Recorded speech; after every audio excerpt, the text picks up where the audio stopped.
2025 gave us some weird gear, some massive upgrades, and one device that completely changed how I make music. And it's not what you expect. Here's my list of the best gear released in 2025. Oh, and watch till the end because there's one item on this list that's free and will improve your studio workflow immediately. First on the list is not this keyboard, I'll get to this later, but it's actually the Daydreamer 1 synth. I can't stop playing this thing. I discovered it at the Synth Expo in Brooklyn a month ago, and the look and price really caught me off guard. This is an analog synth with 6 oscillators, a filter, mono to polyphonic switch, LFO, some noise, and delay. That's it. It's not perfect, far from it. The oscillators can drift out of tune. It's not the quietest synth in the world, and sometimes it seems to have a mind of its own. But that's not why I couldn't stop playing it. There's a charm to the imperfections that makes it feel alive. It keeps me creating longer. Now here's the kicker. The guy behind this synth had the idea to break some barriers with this synth, make it cheap, and also make it fully open source. You can download the schematics, tweak the firmware, and build your own one of these if you want. Or you can buy a pre-built one for $299. It's hard to find a synth at that price. This is the kind of gear that reminds you why you started making music in the first place, and the imperfections are the best part. Inspiration score, 7 out of 10. Next up is the Akai MPK Mini MK4, and honestly, this is the update I was waiting for years. I've been pretty critical of the older versions, but Akai finally fixed most of the big issues. Rail, pitch, and mod wheels, dedicated transport buttons, better DAW control, and the same outstanding pads, even if they are slightly smaller this time. But the real story here is the new studio instrument integration, which gives this little keyboard hands-on control of sounds in a way Akai has never done before. And now they're finally competing with native instruments in Arturia when it comes to virtual instrument control. This may just be the beginning, but I think it's an important update to Akai keyboards, and it kind of points to their future direction, I hope. Inspiration score, 6 out of 10.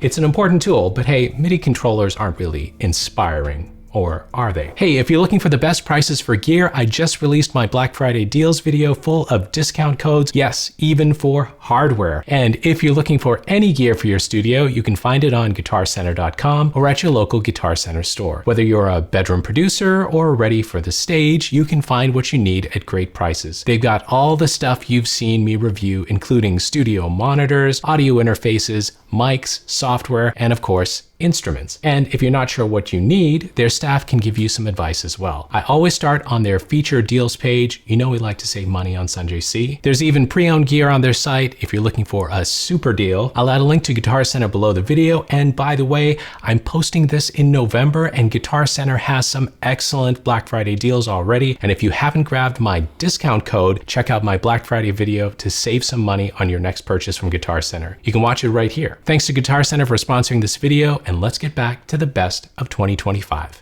Number 3 is the Moog Messenger. I love the fact that there's a more affordable Moog right now, and the sound is, yes, still pure Moog. This is a true monophonic analog synth with the keyboard, that classic ladder filter, and the best part, it isn't too expensive for a Moog. Now, aside from the sound, there's an analog wave folder on the oscillators, aftertouch on the keybed, and a useful res-bass switch that keeps your low end solid even when you raise the resonance. Now, the build is more on the lightweight budget side, which might surprise Moog fans, but the knobs still feel great. You owe it to yourself to touch some Moog controls just once. This is the gateway Moog many people were waiting for, and they didn't disappoint at all. Inspiration score, 8 out of 10. Just hearing the Moog sound will get you going. The Telepathic Instruments Orchid is one of those pieces of gear that's both frustrating and weirdly addictive. This is a chord inspiration machine. Hold a chord button or combo and press a key and it plays a chord. And that's its purpose. It's limited, very limited, and there were moments where I wished it could just do a little more, like suggest some chord progressions itself, or provide some deeper sequencing or something. But here's the thing, I still haven't gotten rid of it. There's something about how immediate it is, how quickly it lets you sketch ideas, anywhere. Yeah, it's battery powered and has built-in speakers. You're hearing the speakers right now, and some really nice presets. It's that kind of device that sparks ideas in a way that's hard to explain, and sometimes that's more valuable than a ton of features. Score, 6 out of 10. Now keep in mind, 6 out of 10 might sound low, but these are still my picks for the best of 2025.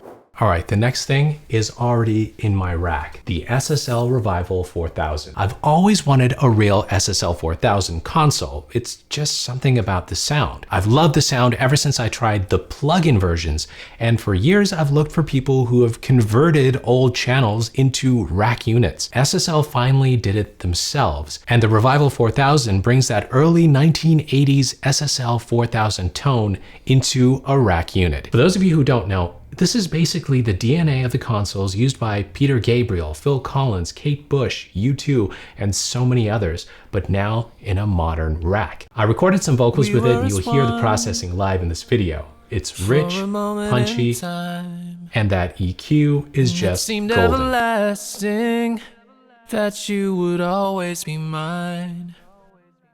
Now you wanna be free, so I'm letting you fly, 'cause I know in my heart, babe, our love will never die. If you've ever dreamed of having that sound in your setup, this is the one that finally makes it real. Inspiration score, 9 out of 10. All right, this next one really shocked me because it sounds so real. It's the Neumann RIME software. I'm adding it to the best hardware list because it doesn't work without one of Neumann's headphones. Now, mixing on headphones has always felt like a compromise. Great for details, never a real replacement for speakers. But RIME gets these surprisingly close. It's a new plugin made specifically for the Neumann NDH20 and the NDH30 headphones. And because it's calibrated to these headphones, the spatial imaging actually feels believable. It's not like, hey, is my brain playing tricks on me?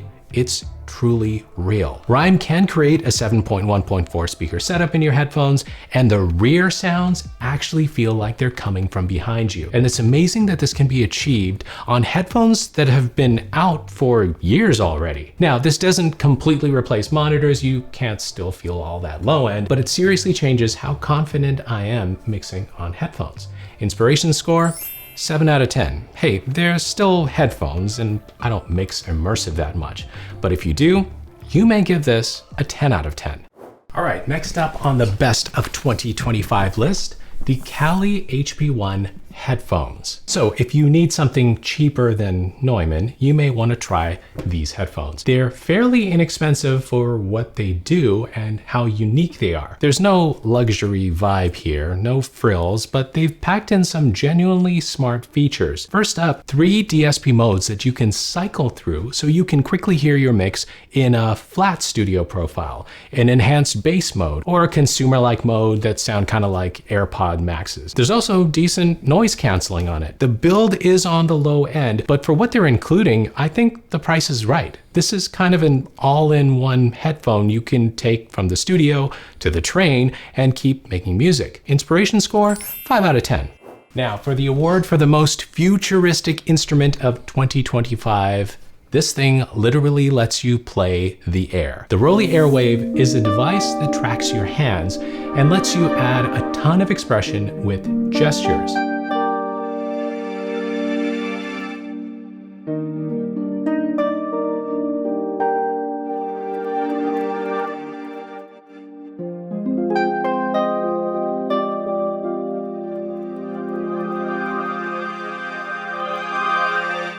Okay, so this one was announced last year, but has only become available in 2025. Raise, slide, flex your hand, and it does all sorts of stuff. And it works really well. It's smooth and incredibly inspiring.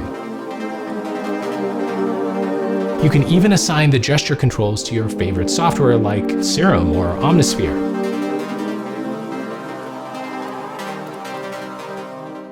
Inspiration score, 8 out of 10. I'm releasing a full video about Airwave next week. Don't miss it.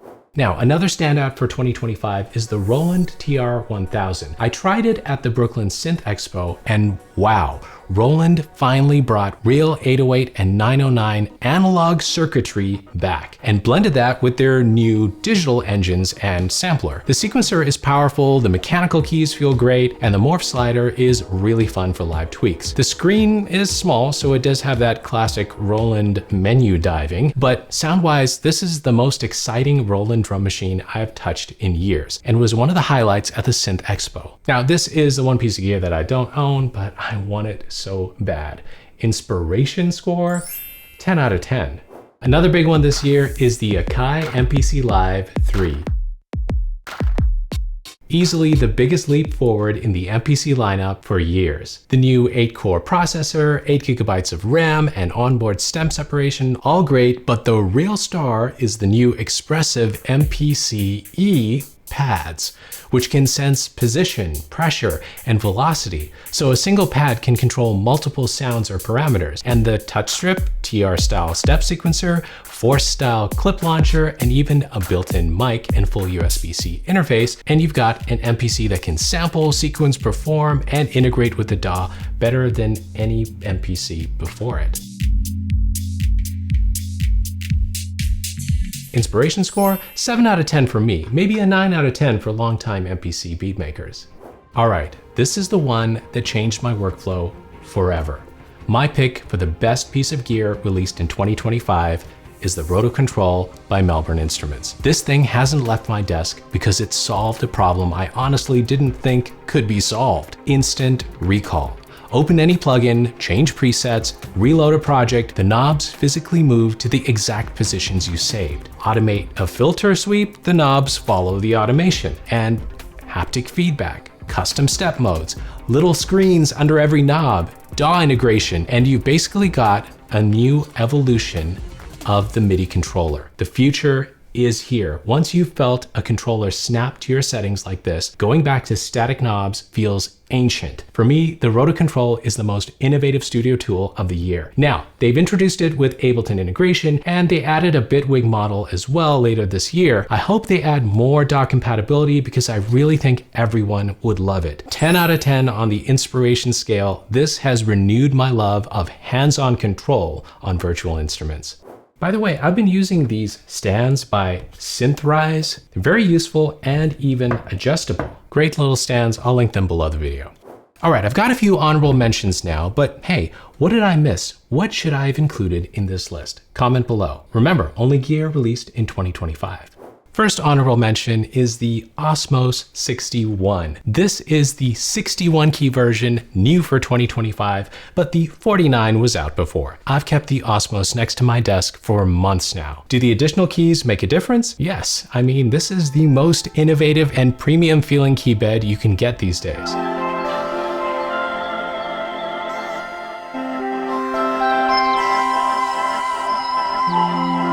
And they keep improving it with firmware updates. If you want to watch my full video of the Osmos, I'll link it here and below. Now, the last one is the freebie I mentioned. This new feature released this year makes your hardware keyboard controllers better, and so I wanted to include it on the list of the best of 2025 because it makes your existing hardware more useful. Native Instruments finally opened complete control to other MIDI keyboards. That means your Akai, Novation, and Arturia keyboards, pretty much anything, now gets automatic preset browsing and hands-on control of contact instruments, massive Play Series instruments, and tons of NKS compatible instruments. And this feature is free. This used to be one of the biggest reasons to buy a Native Instruments keyboard, and now everyone gets that workflow. Instant mapping, organized presets, no MIDI setup, no menu diving, just load a sound and start shaping it. Your existing hardware just got better for free. If you're looking for the best deals on Black Friday, watch my video right here. And thanks to Guitar Center for sponsoring this video. Make sure you grab the Guitar Center discount code for Black Friday weekend. Make the music you love. Bye.